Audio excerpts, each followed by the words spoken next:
નમસ્કાર વિદ્યાર્થી મિત્રો, બુકબર્ડ યુટ્યુબ ચેનલમાં આપ સૌ વિદ્યાર્થી મિત્રોનું હાર્દિક સ્વાગત કરું છું. આજે આપણે જોઈએ 11 જુલાઈ 2020ના રોજના અતિ મહત્વના પ્રશ્નો. તેમાં આપણે ચર્ચા કરી તે પહેલા ગઈકાલે જે આપણે ક્વેશ્ચન પૂછ્યા હતા 10 જુલાઈ 2020ના રોજના તેના પ્રશ્નોની આપણે ચર્ચા કરીએ.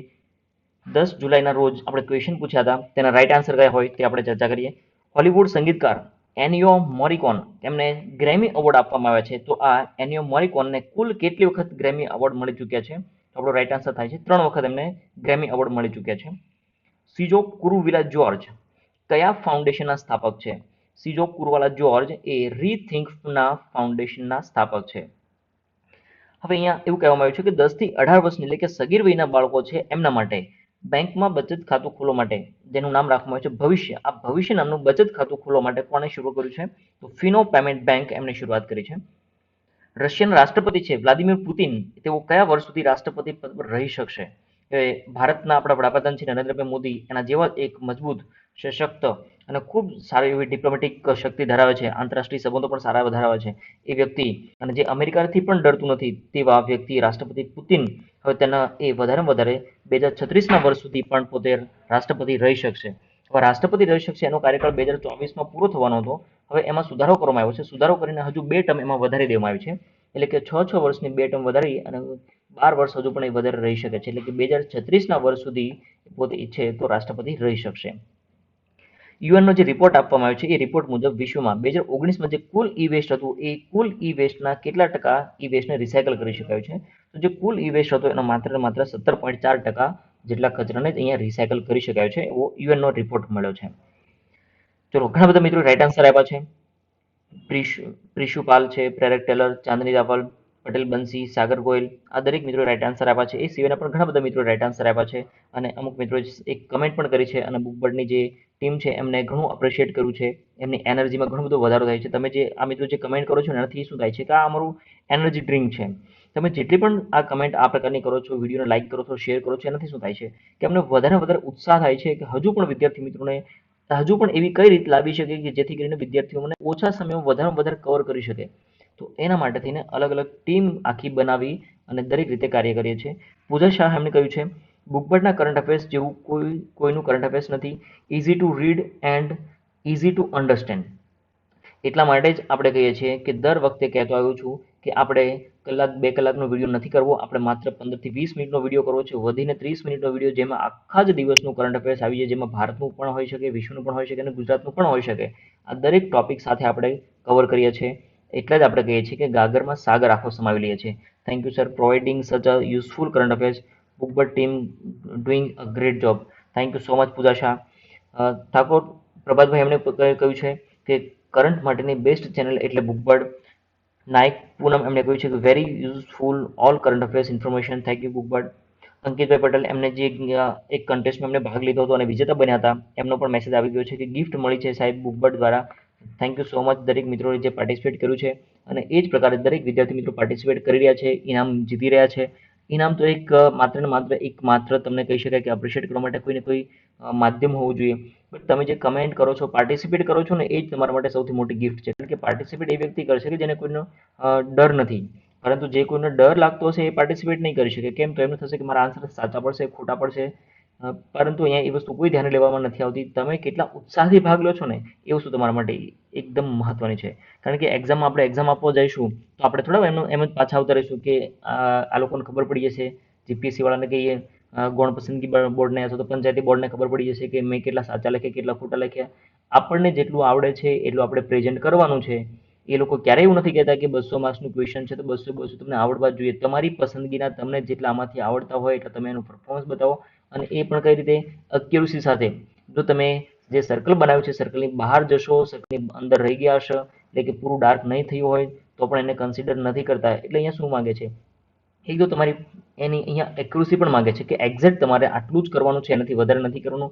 અગર તમે આ પ્રકારે દરેક રીતે અલર્ટ રહો છો તો તમારા માટે આ ગુજરાત સરકારની જોબ યોગ્ય છે. એટલે કે તમે અલર્ટ રહો છો, તમને આસપાસનું નોલેજ બધી ખબર છે, રોજબરોજની ઘટનાઓની જાણકાર છે, કયા વિસ્તારમાં કેવા લોકો રહે છે, એની રહેણી કરણી કેવી છે, આપણે બધી વસ્તુ જાણીએ છીએ. એટલા માટે તો આપણો સાંસ્કૃતિક વારસો આપણને ભણવાનો આવે છે કે તમે અલગ અલગ વિસ્તારમાંથી આવતા હોય અને અલગ અલગ વિસ્તાર, તમારા વિસ્તાર સિવાયના વિસ્તારમાં જ્યારે તમને પોસ્ટિંગ મળે તો ત્યાંની રહેણી કરણી કેવી છે, આપણી ભારતીય સંસ્કૃતિ કઈ છે, આપણી ગુજરાતની સંસ્કૃતિ કઈ છે, આ બધી જ વસ્તુ આપણને એટલીસ્ટ એટલી ખબર હોવી જોઈએ કે ત્યાંના લોકોને આપણે સેવા કરવાની છે. એટલે જ આપણને શું કહેવાય છે કે ગવર્મેન્ટ સર્વન્ટ કહેવાય છે, કે લોકોના આપણે સરકાર વતી આપણે લોકોની જે માંગણી હોય છે, લાગણી હોય છે, એને ફૂલફિલ કરવાની છે અને એ લોકોની સુખાકારીમાં વધારો કરવાનો છે. એટલા માટે જ આપણી નિમણૂક કરવામાં આવે છે જે તે ફિલ્ડમાં.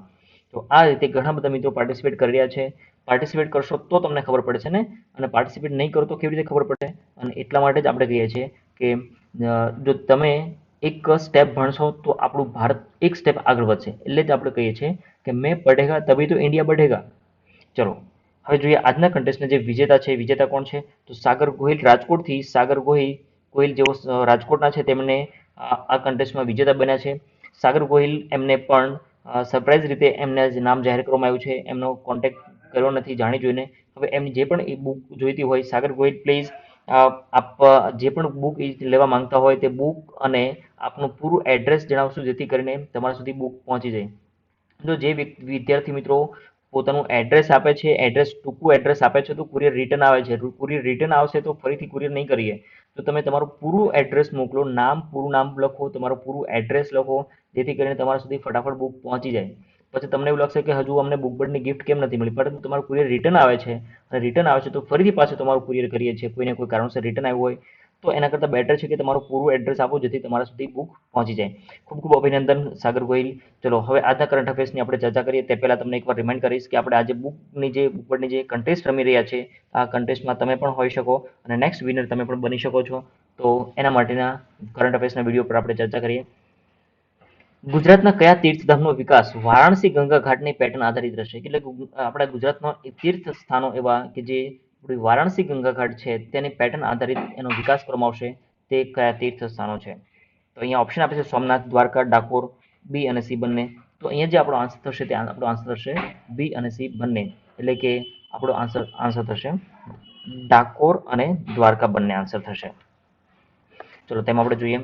તાજેતરમાં મુખ્યમંત્રી વિજયભાઈ રૂપાણીના અધ્યક્ષસ્થાને પવિત્ર યાત્રાધામ વિકાસ બોર્ડની બેઠક મળી અને આ બેઠકમાં એક નિર્ણય લેવામાં આવ્યો છે કે આપણી જે સાંસ્કૃતિક વિરાસત નગરી છે એવી દ્વારકા અને ડાકોર, આ દ્વારકા અને ડાકોર બંનેને કેવી રીતે વિકાસ કરવામાં આવશે? તો વારાણસી ખાતે જે પેટર્ન છે ગંગા ઘાટની પેટર્ન, એ પેટર્નને આધારિત એને વિકસાવવામાં આવશે. જે કોના દ્વારા નિર્ણય લેવાનો છે? પવિત્ર યાત્રાધામ વિકાસ બોર્ડની બેઠકમાં આપણા જે વિજયભાઈ રૂપાણી છે મુખ્યમંત્રી, તેમની સાથે રહીને આ નિર્ણય લેવામાં આવ્યો છે.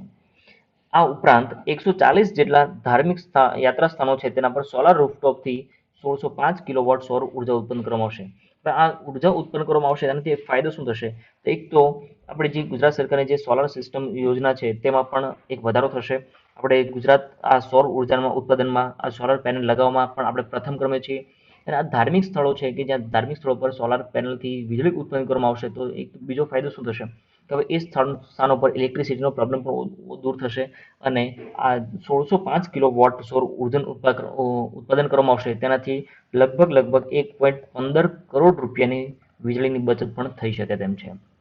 અને સાથે સાથે આપણું એન્વાયરમેન્ટ છે એ પણ હેલ્ધી બનશે.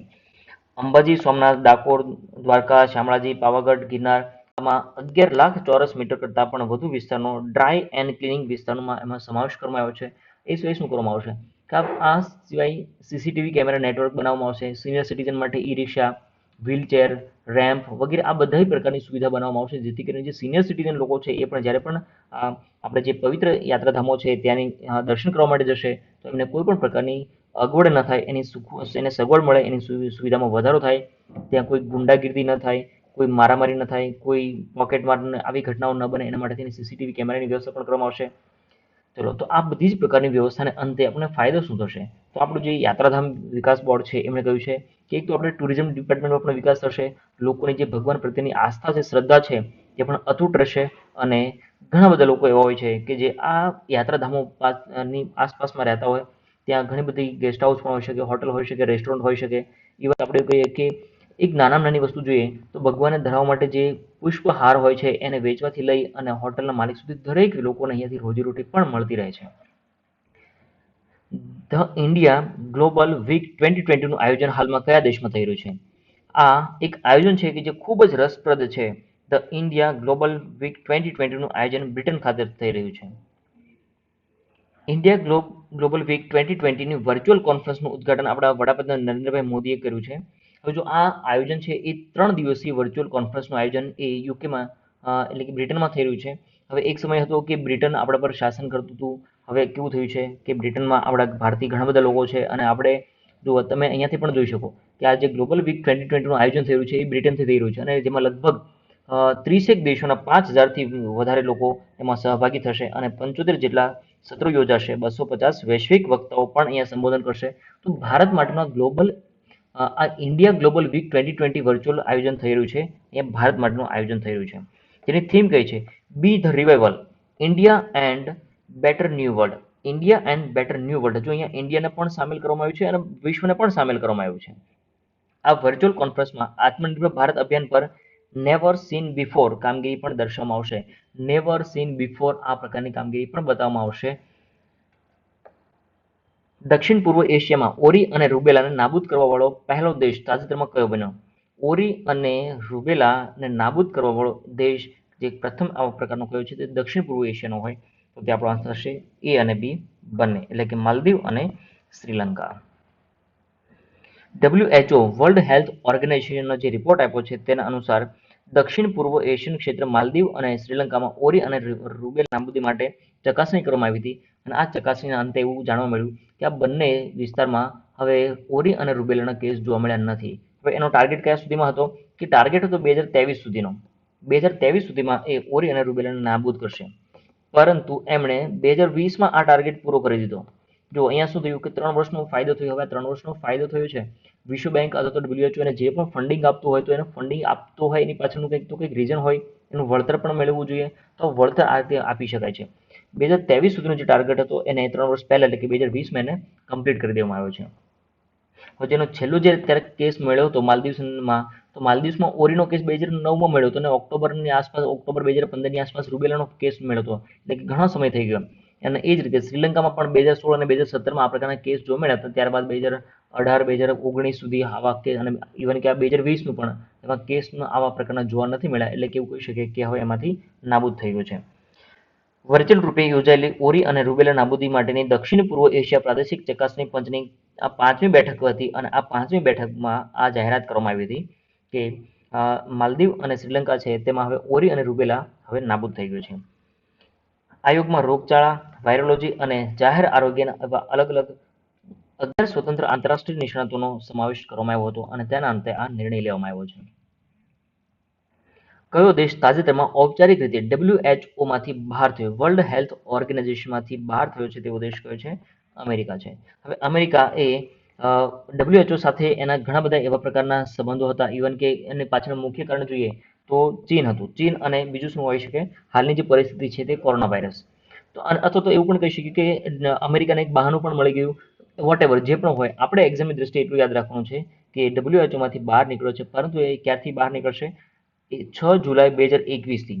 6 જુલાઈ 2021થી આપણા માટે આ તારીખ ખૂબ અગત્યની છે અને એક વર્ષ પહેલા એટલે કે 6 જુલાઈ 2020 ત્યારે એની શરૂઆત પ્રોજેક્ટનું એને નીકળી જવા માટેની એક ઔપચારિક સંપૂર્ણ જે વિગત છે એ આપી દેવામાં આવી હતી.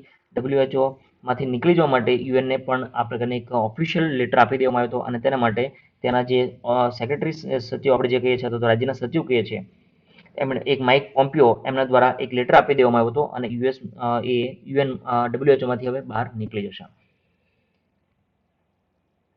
WHO માટે યુએસએ એકમાત્ર સૌથી મોટો ફાળો આપનાર દેશ છે જે લગભગ $450 મિલિયન જેટલું ફંડ આપે છે. અમેરિકા કેટલું ફંડ આપે છે? $450 મિલિયન જેટલું ફંડ આપે છે અને એની સામે ચીન જોઈએ તો ચીન કેટલું આપે છે? $40 મિલિયન આપે છે.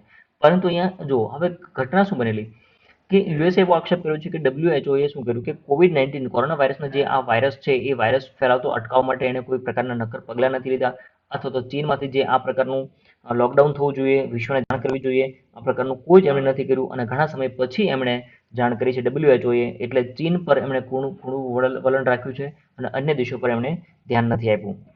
આ આરોપ લગાવી અને હવેથી યુએસએ એ WHO બહાર નીકળી જશે. 21 જૂન 1948થી યુએસએ WHOમાં બંધારણનો પક્ષ રહ્યો. વિશ્વ આરોગ્ય સભા દ્વારા વિશ્વ સંઘમાંથી આખરે ખસી જવા માટે યુએસએ દ્વારા નિર્ધારિત કેટલીક શરતો આપવામાં આવી છે અને આ શરતોને અંતે હવે એમાંથી બહાર નીકળી જશે. દુનિયાના બીજા સૌથી મોટા ડેટા સેન્ટર NM1 નું ઉદ્ઘાટન ક્યાં કરવામાં આવ્યું? NM1 નું ઉદ્ઘાટન ક્યાં કરવામાં આવ્યું છે? મહારાષ્ટ્ર ખાતે તેનું ઉદ્ઘાટન કરવામાં આવ્યું છે. એટલે કે આપણે એવું કહી શકીએ કે આ ડેટા સેન્ટર ક્યાં બનાવવામાં આવી રહ્યું છે? મહારાષ્ટ્ર ખાતે. ડેટા સેન્ટરનું નામ કયું રાખવામાં આવ્યું છે? આ જે ડેટા સેન્ટર આપવામાં આવ્યું છે, આ ડેટા સેન્ટર તેનું નામ રાખવામાં આવ્યું છે યોટ્ટા NM1 અથવા તો NM1, જે મુંબઈના પનવેલ ક્ષેત્રમાં 600 એકર હીરાનંદાની ફોર્ચ્યુન સિટીની અંદર એને રાખવામાં આવ્યું છે. હવે આનું ઉદ્ઘાટન કર્યું હતું એવું કહી શકીએ કે કાયદા મંત્રી છે રવિશંકર પ્રસાદ અને મહારાષ્ટ્રના મુખ્યમંત્રી ઉદ્ધવ ઠાકરે એમણે આ ઉદ્ઘાટન કર્યું હતું.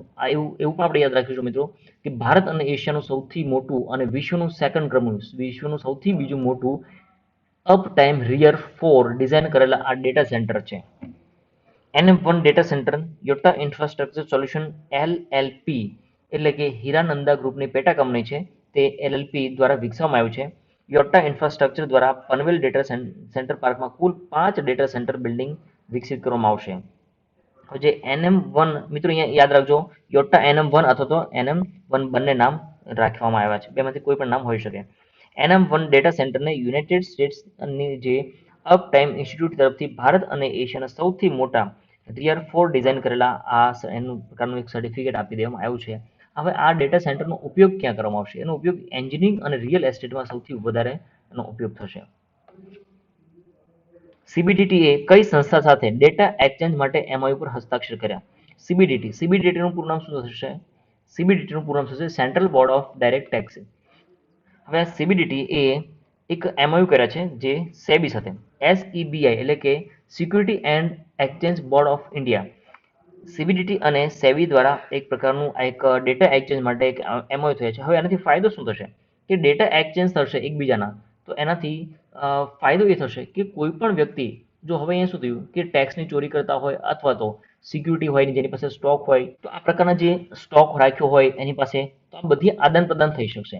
તો એના માટે તેને આ એક MOU કર્યા છે. આ કરારથી બંને સંસ્થાઓ કઈ સંસ્થાઓ?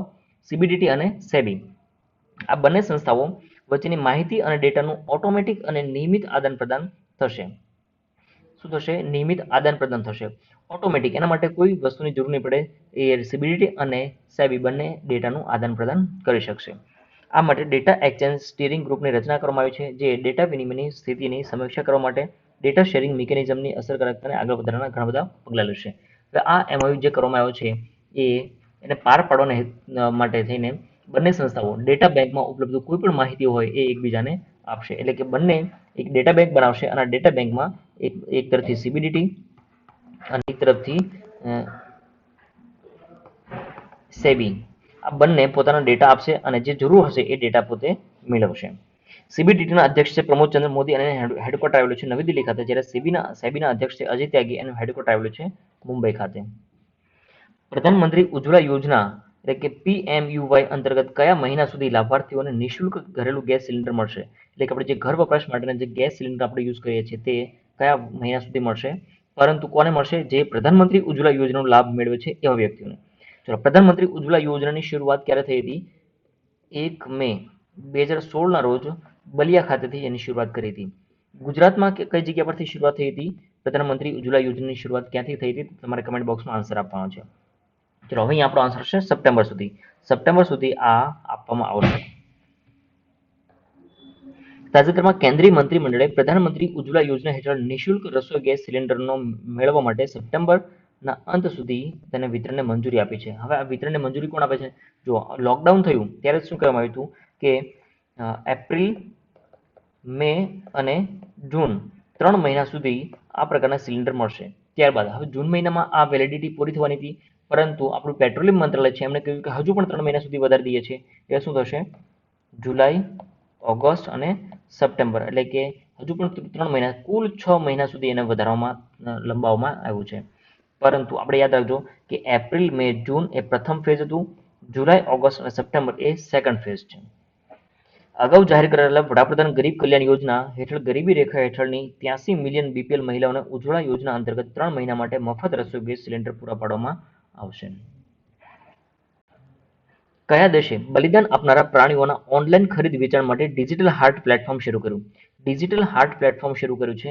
કોણે શરૂ કર્યું છે? જો અહીંયા શું થયું કે બલિદાન આપનારા ઘણા બધા આપણે ઘણી વખત જોયું હશે કે અમુક લોકો શું કહેતા હશે કે માતાજીને બલિ આપવાની છે, બકરાની બલિ આપવાની હોય, પ્રાણીની બલિ આપવાની હોય, અલગ અલગ દરેકની બલિ આપવાની હોય. તમે કદાચ મૂવી જોયું હશે અને આઈ હોપ કે ચોક્કસ તમે એ મૂવી જોયું જ હશે કે જેમાં એક યુદ્ધ થવાનું હોય છે અને યુદ્ધમાં બે ભાઈઓ હોય છે અને એ જે રાજમાતા હોય છે એ રાજમાતા એના માટે એ રણશીંગું ફૂંકી દે છે.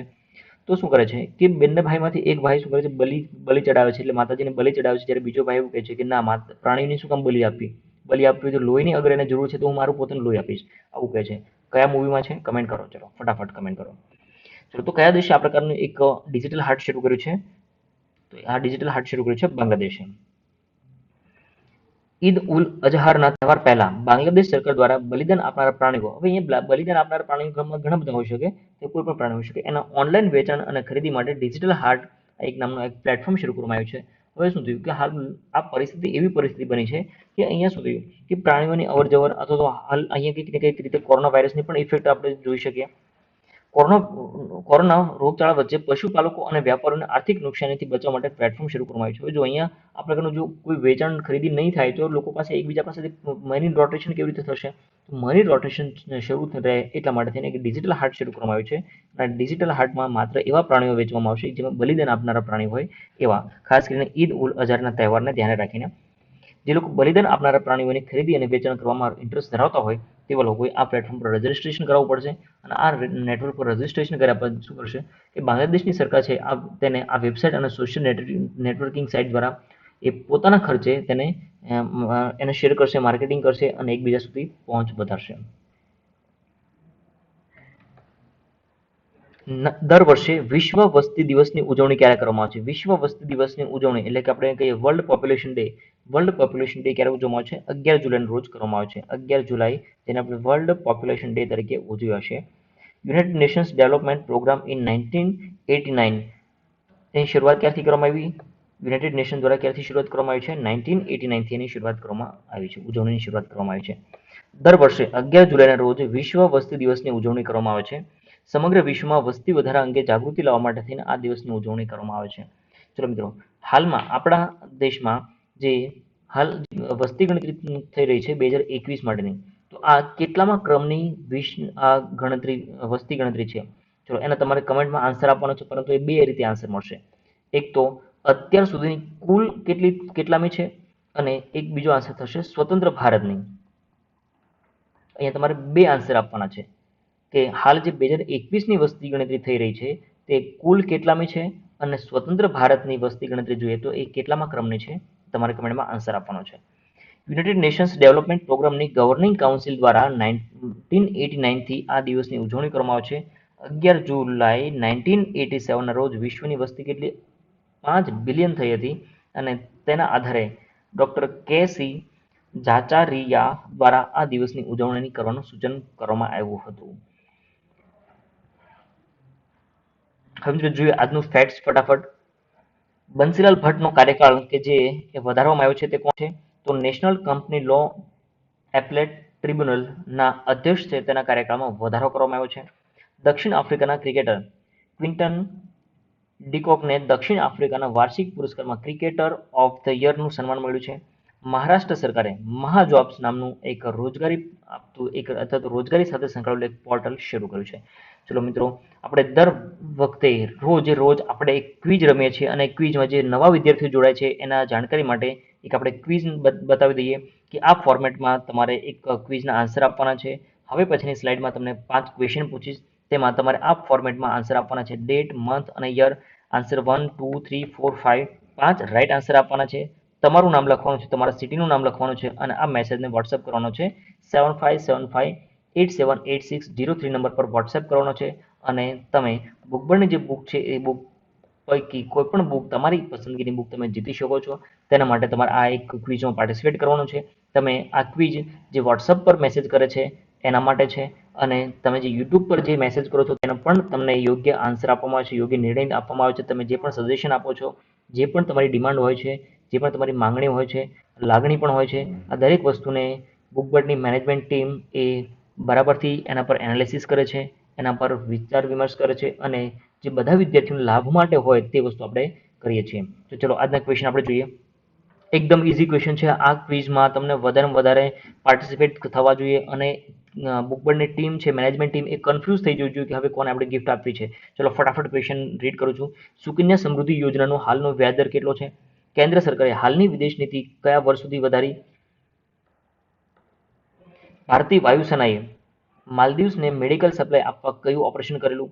યુએનએફસીસીસીનો કાર્બન ઉત્સર્જન જે 45% ઘટાડવાનો લક્ષ્યાંક છે તે કયા વર્ષ સુધીનો છે? એટલે કે કયા વર્ષ સુધીમાં 45% ઘટાડવાનો છે? Guinness book of world record મુજબ દુનિયાના સૌથી વૃદ્ધ વ્યક્તિ કોણ છે? આ 5 ક્વેશ્ચનના આન્સર તમારે ફટાફટ આન્સર આપવાના છે અને આન્સર આપો અને એના આધારે તમે જીતી શકો છો બુકબર્ડની જે બુક પબ્લિકેશન કરવામાં આવશે તે પૈકી કોઈ પણ બુક આપની પસંદગી બુક આપ મેળવી શકો છો. વિદ્યાર્થી મિત્રો, આ હતા 11 જુલાઈ 2020 ના રોજના અતિ મહત્વના પ્રશ્નો. તેના વિશે આપણે ચર્ચા કરી. મળી નેક્સ્ટ વિડીયોમાં. Thank you for watching Bookbirds current affair.